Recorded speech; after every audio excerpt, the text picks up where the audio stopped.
Hey, Frog Prince Rana here, and thank you for dropping by.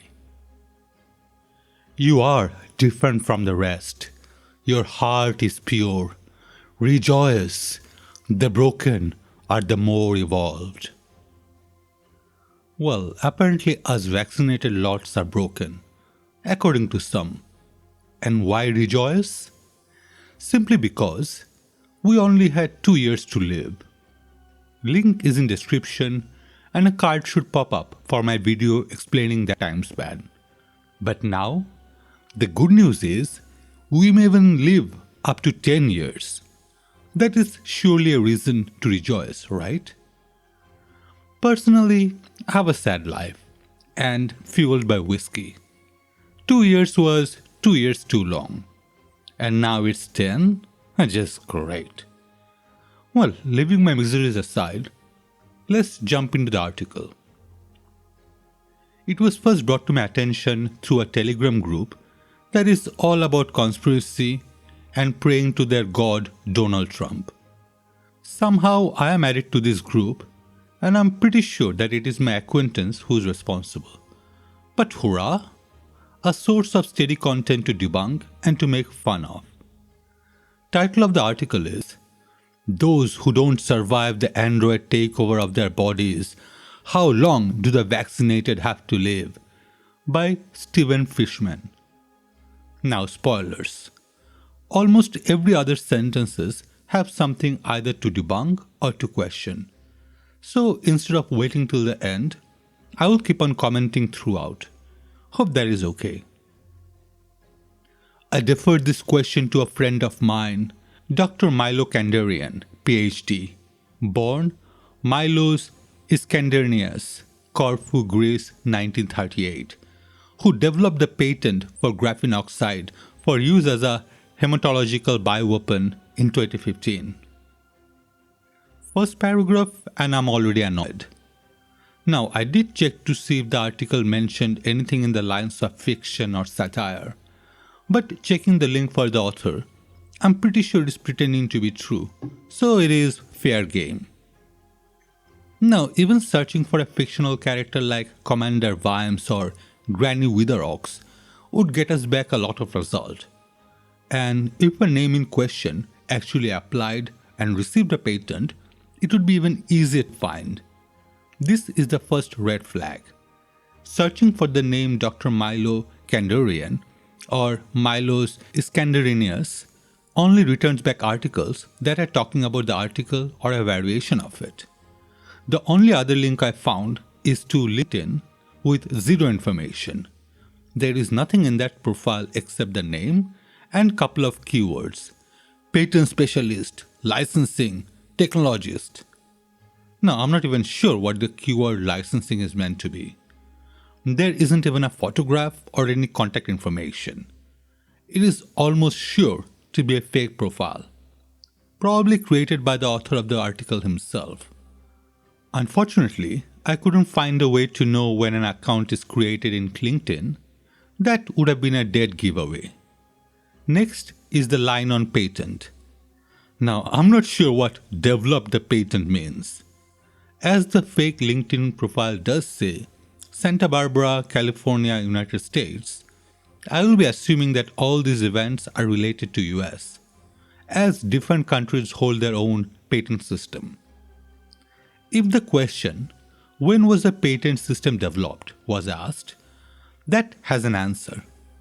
Congress passed the first patent statute in 1790.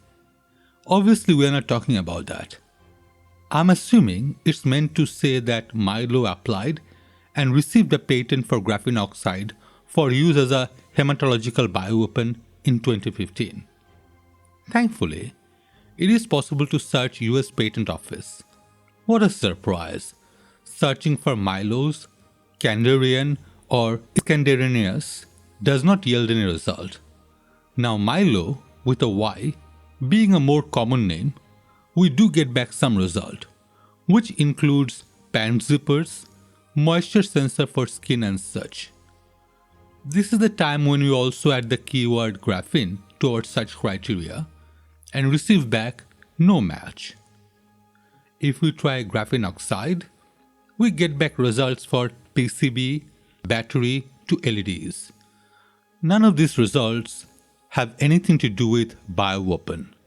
If we update the query to include application date or publication date of 2015, again we get back 0 result. Finally, using search engine, we get back articles for patent CN112220919A from China, nano-coronavirus recombinant vaccine taking graphene oxide as carrier, which was published earlier this year and status is pending. We also have graphene oxide tech developed, patented by US Army, which is used for water recycling system.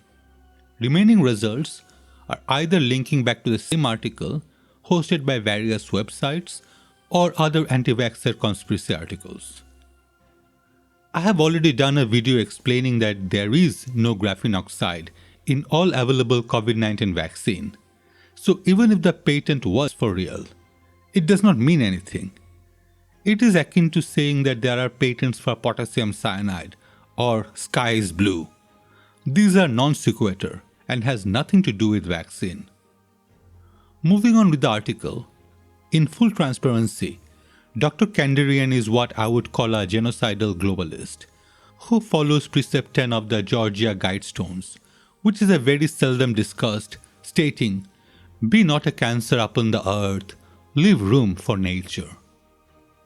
So a quick explanation on the Georgia Guidestone are a granite monument erected in 1979 in Albert County, Georgia, in the United States. A set of 10 guidelines is inscribed on the structure in 8 modern languages, and a shorter message is inscribed at the top of the structure in 4 ancient language scripts. One slab stands in the center with 4 arranged around it. A capstone lies on top of the 5 slabs, which are astronomically aligned. An additional stone tablet, which is set in the ground a short distance to the west of the structure, provides some note on the history and purpose of the Guidestones. The structure is sometimes referred to as an American Stonehenge.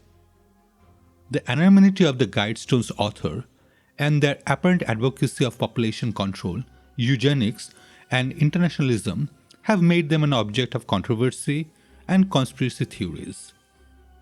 In June 1979, a man using the pseudonym R.C. Christian approached the Alberton Granite Finishing Company on behalf of a small group of loyal Americans and commissioned the structure. Christian explained that the stones would function as a compass, calendar, and clock, and should be capable of withstanding catastrophic events. On March 22, 1980, the monument was unveiled before an audience. Christian later transferred ownership of the land and the Guidestones to Albert County. Astronomers say that the astronomical features of the Guidestones are crude, an abacus compared to Stonehenge's computer. So the 10th line reads, "Be not a cancer upon the earth, leave room for nature," is apparently equals to genocidal globalist. Well, we can all understand that quote in our own way, and I'm sure some of those understandings does not relate to genocide. Article continues, Dr. Canderian is a medical contributor to the World Health Organization and is also very supportive of Klaus Schwab and the Great Reset, ushering in one world digital currency, which is a secondary goal of the WHO for 2022. Well, as a fictional person, this entity is not a medical contributor to WHO, only in the author's imagination. And what WHO has to do with one world digital currency is anybody's guess. It is up to individual country to implement their own currency. China is reportedly on course to release the much anticipated digital yuan in time for it to be used in the Beijing 2022 Winter Olympics. The Bank of Thailand has announced plans for pilot testing of a retail central bank digital currency CBDC. El Salvador, becoming the first country to give legal tender status to Bitcoin. That secondary goal is another stupid statement in the article. Now for Klaus Schwab and the Great Reset.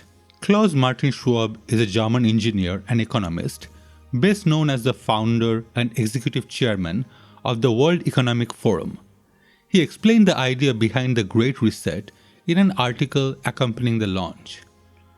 The pandemic represents a rare but narrow window of opportunity to reflect, reimagine, and reset our world to create a healthier, more equitable, and more prosperous future.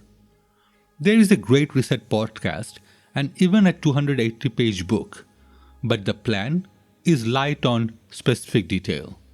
Professor Schwab does speak of a wealth tax and ending fossil fuel subsidies, but the scope is huge, covering technology, climate change, the future of work, international security, and other themes. And it's difficult to see precisely what the Great Reset might mean in practice. This lack of clarity, combined with the plan being launched by an influential organization, provided fertile ground for conspiracy theories to grow, which is what we are seeing here. There are some more opinions from this fictional character in this article. But let's jump to the end where the author asks Mylo, how can the vaccinated know with certainty how long they have to live once they have been jabbed? He presented me with the information called the end of cycle formula. He explained how easy it is to calculate. The power of simplicity, he said. There is a maximum cycle of 10 years from injection. So what is end of cycle formula? Well, without context, it means nothing. Searching for that term only returns back this article in various websites. That term generally means the completion of a sequence of actions. How is this applicable to vaccine is again anyone's guess. Once again, there is no graphene oxide in COVID vaccine. Finally, the author concludes with, I have been told on many occasions that the maximum is 3 years, but hey, why don't you take the vaccine? And at your funeral, we can confirm who is right, okay? Well, I have been vaccinated, and being under 50, hopefully I will survive my whiskey drinking for 10 more years. But the author being unvaccinated, maybe it is his funeral where we can confirm who is right. Viewers, please remind me in 10 years to do a follow-up on this, where we can laugh at this guy once again. In essence, this article is just another scaremongering piece that relies on false informations in so many different ways that it is truly scary. How dumb do they expect their readers to be? That is a rhetorical question, as anti-vaxxers would follow any article that fits their echo chamber without doing their due diligence. Then again, if they did, they wouldn't be anti-vaxxers. Finally, to conclude once again, all real-world data shows that the vaccines are preventing deaths and also appears to be protecting people from overall infection. Why is it so hard to understand? Well, that's all for today. If you think it is worthwhile, then please leave a like and even share it around. If you want to be super awesome, please consider subscribing so you can be updated with my new contents. Let me know what you think in the comment section below. As always, your comments are greatly appreciated and helpful for growth of my channel. Thank you so much for watching. Wherever you are, have a safe day. Signing off.